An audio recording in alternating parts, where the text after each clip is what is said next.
Veterans Day will soon be here, a day to recognize the heroes and brave men and women who serve our country. Here in Buffalo, a special parade will be staged in South Buffalo to mark this occasion. Joining us in the studio to tell us all about it is the Grand Marshal, Buffalo Police Officer Andrea Anderson, and she's also a U.S. Army veteran. Thank you so much for joining us, Officer. Thank you for having me. First of all, how did you get to be the Grand Marshal? So I got a phone call from the commander of my post, Janetta R. Cole Post, and they asked me, they said, would you be willing to be the female Grand Marshal of this year's Veterans Day Parade? And I was speechless for about 10 seconds, like, oh my God. And she told me why she selected me. She said, because of all of the work that you continuously do in the community and what you're doing just serving your community as a police officer. So I said, okay, let me ask my chief. And of course I got his support and everybody else's support too. Tell us about your military service. I should have asked you that before we got to the parade, but we're all interested. Absolutely. So I went in the Army when I was 18. I enlisted myself because my mom didn't want to sign the papers when I was 17. So I waited to my 18th birthday, which was in December, and I shipped out a month later in January. I was a medical specialist. I did my basic training at Fort Leonard Wood, Missouri. And then I went on to my AIT, my advanced individual training at Fort Sam Houston, Texas for a 91 Bravo, a medical specialist. And then from there, I was on orders to Korea, where I served with the 2nd Infantry Division at Camp Casey. And then while we were there, we did a lot of like field commitments. So it was more like a combat medic setting. So in case we went to war, I was a combat medic. I never saw it inside of a hospital or anything like that. But while in Korea, we were like 11 miles from the DMZ. And then from there, after that, I was on orders to Fort Knox, Kentucky. And then while I was there, I served with the 16th Cavalry Division, and I was a medical specialist there. And then afterwards, I wanted to come back home to Buffalo, New York. So what I did was I signed up for the Kentucky National Guard, but then I relocated back home and enlisted in the New York National Guard to finish my commitment. And how long ago did you join the police force? I know the answer. I'm asking, we talked about it before, but we want everyone to know. Yes, so I joined Buffalo Police Department in January of 2013. So I am coming up on my 9 years in January of 2022. Not that we're counting or anything. So, you know, going back to when you said you were like 16 and 17 and wanted to join, what kind of motivated you? It's public service, whether it's being in the, you know, the military or the police. What motivated you towards this career? Well, back when I was in high school, as we all know, as you start graduating, you're either getting college recruiters or you're getting military recruiters. And so I did go to college at first. I went to ECC for a semester, but then I thought about it. I said, well, what am I really doing? I get a chance to see the world. So I went ahead and I enlisted in the Army. Then once I finished my commitment for the Army, one of my family members, my uncle, he was a Buffalo police officer for almost 30 years.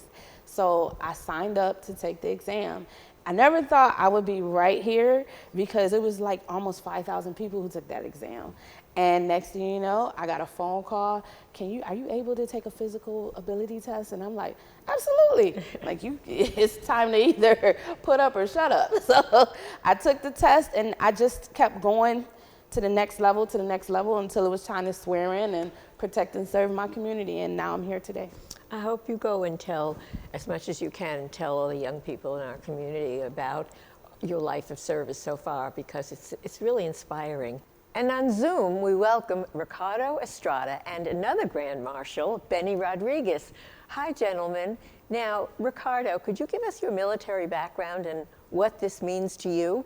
Well, I was in college at Fairmont State University in 1980. I came home on my winter break and actually decided with a group of friends that we wanted to go into the military. And so at that point, I enlisted in the Army Reserve. I went back that summer and got into the ROTC program. And so I stayed from 1980 to 1987 in the United States Army Reserve.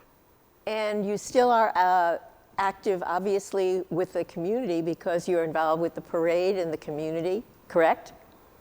Yes, absolutely. The parade and the American Legion has really given me an opportunity to reflect back in some areas that I was not even aware of when it comes to veterans. I really missed out on some things, and hearing these guys talk about, their experiences, in comparison to a reservist as an actual active duty person who has actually seen war is very significant, and this is why I got involved. And hi there, Benny. Benny, we know that you served in Vietnam War, and I know our community is coming together to recognize you and many other Hispanic heroes who've served our country. What does it mean to you to be the Grand Marshal of this parade? No, I mean, it's really an honor. It really is an honor that they picked me for this, because I mean, I see that we're representing the Vietnam veterans. Also, we're representing the Vietnam era veterans. I think that, this is something that I didn't wait for it.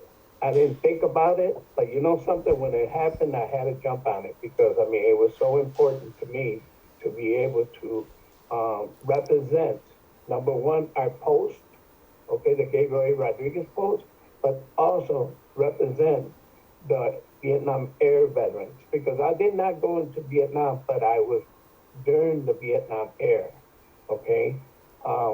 And this is what it means to me, that, when I'm out there, I know that I'm representing, the veterans, and our post. It's very important to me. And we just heard from Ricardo how you gentlemen, not only, and ladies, I assume, get together and talk about benefits and talk about your experiences. Is that meaningful to you? Oh, yes. It's very important to me. I mean, let me tell you something. I watched my brother, Gabriel A. Rodriguez, which the post was named after. I watched them struggle to get benefits. Okay? And it took them a long, long time, because they did not recognize what was happening. So to me, to talk to the members regarding benefits and how to get benefits is very important. It's very important to me. Now we'll tell everybody about the parade, which I did admit to you I was not familiar with at all. So now we have to let everybody know. Okay, so the Veterans Day Parade will be on November 6th this year at 11 o'clock. We will be lining up at McKinley Parkway and Red Jacket, and we're going to march down to the Botanical Gardens. So if you are able, please come out and support us. We are veterans, and we're praying for a beautiful day. What did you tell me before, though? Even if it rains? If it ain't raining, it ain't training. That's what we were told in the military.